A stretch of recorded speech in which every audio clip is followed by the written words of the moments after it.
It's now time for Remember When with Uncle John. John Guess, Ouachita County's resident storyteller and local historian. Sit back now and enjoy a walk down memory lane as John recalls the days of yesteryear in his own unique way. You never know, some of it might even be true. So here's Uncle John, along with his trusty sidekick, Kelly Blair. Back on Remember When with Uncle John. Well, here we are at one of my favorite days of the week. It is Wrasteling Wednesday on the Remember When with Uncle John show. Who you got for us today, Johnny? That big raw-bone country boy, Hillbilly Jim. Oh, don't go messing with a country boy now. 6'7", 320 pounds. There you go. James Morris.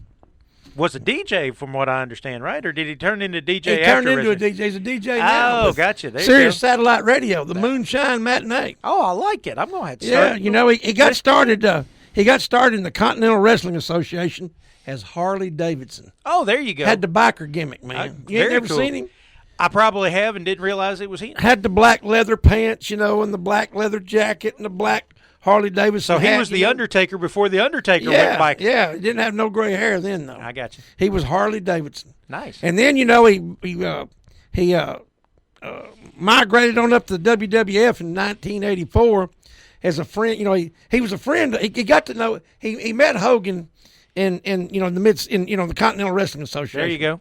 So they brought him in. You know, he was Big Jim. He was a fan. Right. And he wanted to be a wrestler. He was sitting in the front row. Yep. So, you know, every week they would kind of talk about him. You know, the announcers would talk about him, which lets you know right then it was a plant. Sure. Know? So before you know it, you know, he comes out, Hogan comes out and shakes his hand, and, you know, they're talking and everything. Before you know it, they get to be buddies. You know, he brings him in the ring, and then he decides he wants to try wrestling. There you go. So, you know, Hogan trains him. So he's off and running. Because the wrestling universe was revolving around Hogan in 84, That's 85. right. You know, that's right. I mean, he was sitting in the front row, took him under his wing, trained him, you know, and he became Hillbilly Jim. Hillbilly Jim. With the floppy hat and the overalls, you know, and all that, you know. You know, I liked Hillbilly Jim, just fine. Don't get me wrong. I wasn't his biggest fan, but, I mean, he was an okay guy or whatever. What I remember, though, is they ended up with the whole hillbilly family. Oh, yeah. Uncle Elmer. The stereotype, you know. Yeah, Cousin Luke. What happened was he was getting trained. You know, he and Hogan were tag teaming. Yeah. And he got injured. Yep, tore up a knee. So while he was injured, that's when they brought in the whole cousin contingent, you know. Uncle Elmer, Cousin Luke, you know, Cousin Junior. And Uncle Elmer had been Plowboy Frazier for years.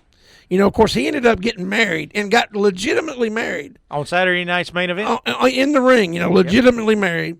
And, of course, you know, Uncle Elmer, everywhere he had been, he wasn't too well thought of. Right. You know, he had a lot of negatives about him, you know, but they that's when they created the whole stereotypical hillbilly deal. Right.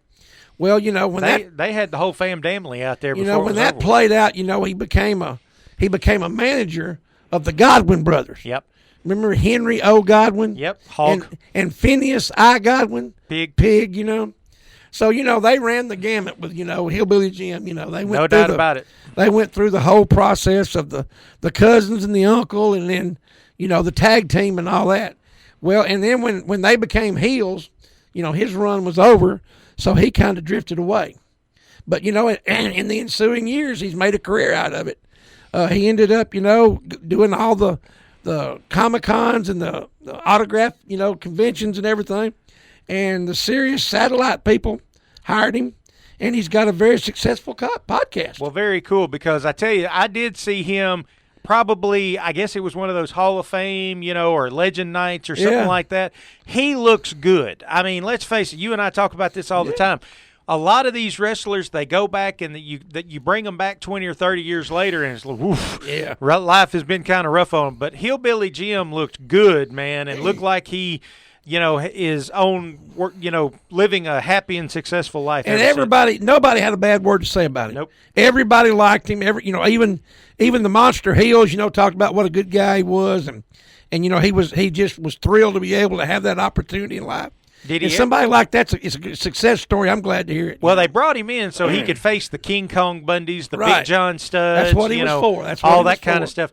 But did he ever have a bigger match than the midget 6-man tag team match at WrestleMania 2. That was the eclipse of it right there. That was pretty much the beginning and probably the end. Probably the end right there. But he made the Hall of Fame. Absolutely. And he's made a career out of it, and he's got a good job, doing the moonshine matinee. More power to the guy. 40 years from now, wouldn't it be nice to know somebody's talking about us the way we're talking about 40 Hillbilly years from Jim? now, I'm still going to be doing it. There you go. Absolutely. Hey, that's going to wrap up Remember When with Uncle John, but we do want to thank Sherwin-Williams House Paint, 836-8125. Give them a call for all your interior decorating needs and exterior, too, for that matter.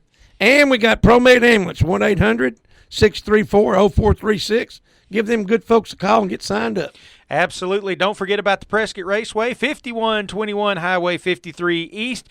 Check them out at PrescottRaceway.net. You can find them on Facebook or just call 887-0336. And don't forget our good friend J.J. Lindsay down at the Shopper's Guide. Absolutely. If you got some printing needs, call up J.J. All right. We'll see you tomorrow, John. See you tomorrow, Kelly. You've been listening to Remember When with Uncle John on Y95. This broadcast can be heard each weekday morning at 6:45 on South Arkansas's favorite station, Y95.